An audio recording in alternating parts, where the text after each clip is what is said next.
Hello, everyone.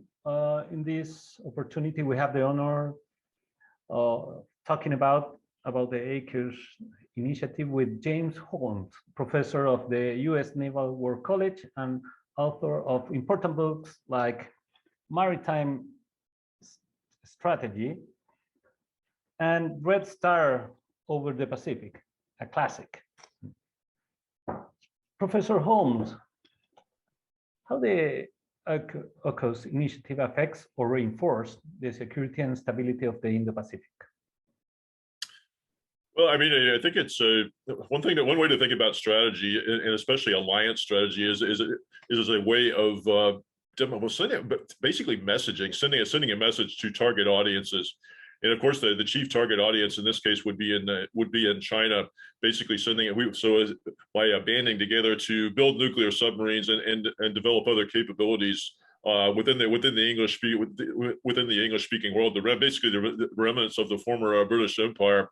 I mean, we send a signal about solidarity to Beijing, basically put Beijing on notice that we will not be divided up when the alliance comes under duress. And therefore, if we can send that, if we can make believers out of the Chinese, I think we increase the likelihood that they will be deterred from doing things that we wish to put off limits, such as attacking Taiwan, such as trying to make good on its dream of making the South China Sea sovereign Chinese territory, seizing the Senkaku Islands. Pick your favorite hotspot around the East Asian periphery. So if we send that message of solidarity, we are showing that the capabilities that our three nations boast, whether it's navies, whether it's joint sea power in the forms of air forces, and on, we show that all of our forces will stand together. And if we do that, that means that China has to take our combined capability into account before it takes on one of these adventures around its periphery. So again, deterrence is all about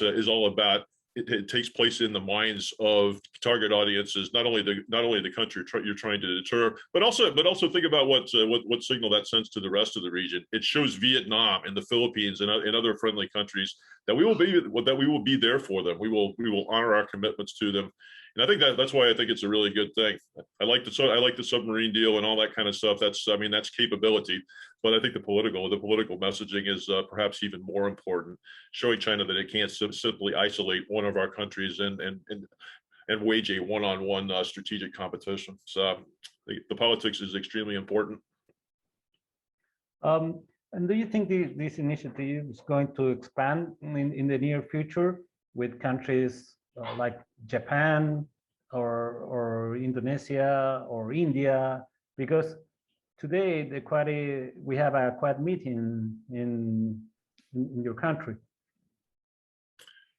Yeah, it's hard to say. I mean, the AUKUS initiative, I knew nothing about it before it broke in the news, so I don't know exactly how long the discussions have been going on. It is interesting to see this a new alliance come into being all of a sudden, even as the Quad which has been a very sort of gestating in a very slow and gradual way, is also seems to be becoming not an alliance. It's not a NATO yet. I mean, unless China becomes the Soviet Union in 1949. So this is sort of pacing threat that's to all of our security. I'm not sure exactly how far the Quad is going to go, but but if you look at the membership of AUKUS and if you look at the membership of the Quad, the United States and Australia are common to both of those arrangements. So I think that provides a pretty robust basis for cooperation between them.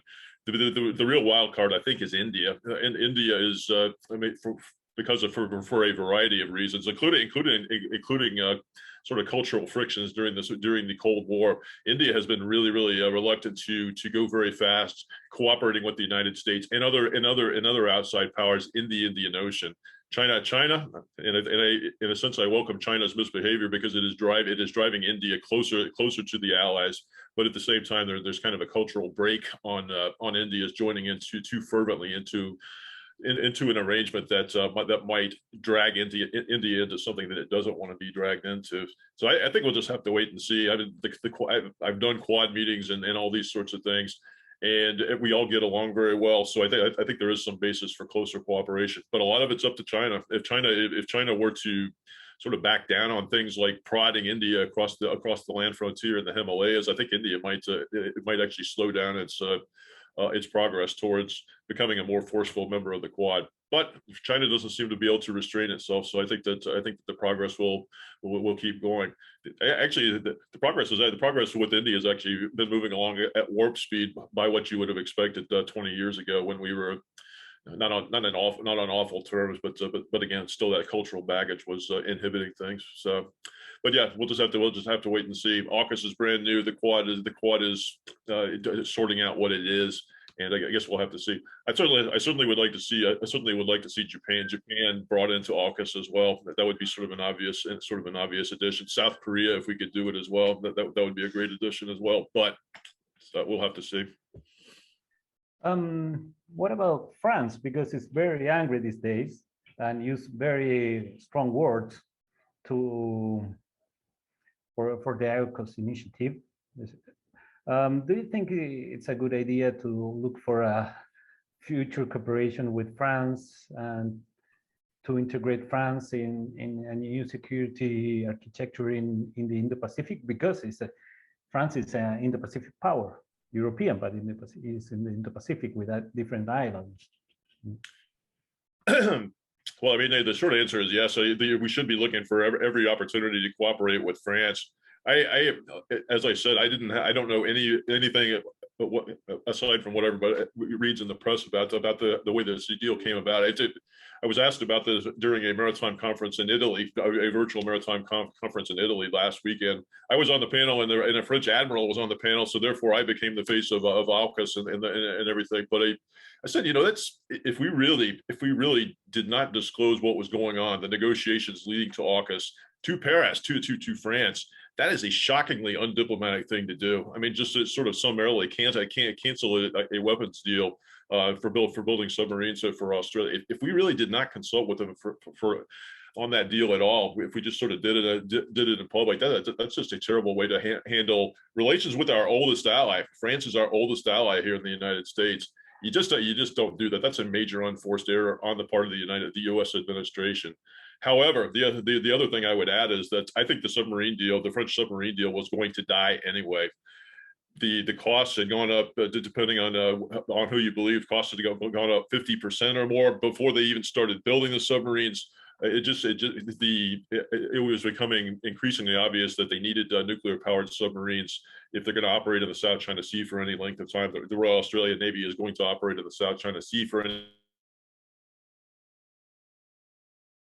in the South China Sea, can sustain them for about 11 days with diesel submarines. It's just not a going concern. So the strategic environment has changed around Australia such that it needed to do something else. But I mean, again, why not at least go to the French and say, well, why not at least see whether the French would like to build nuclear submarines? Basically, the submarines they were selling to Australia were diesel powered, equivalent to a nuclear powered submarine that the French already built. Why didn't we at least put out feelers and see whether they could just basically build more of those nuclear submarines for Australia that they already built for the French Navy?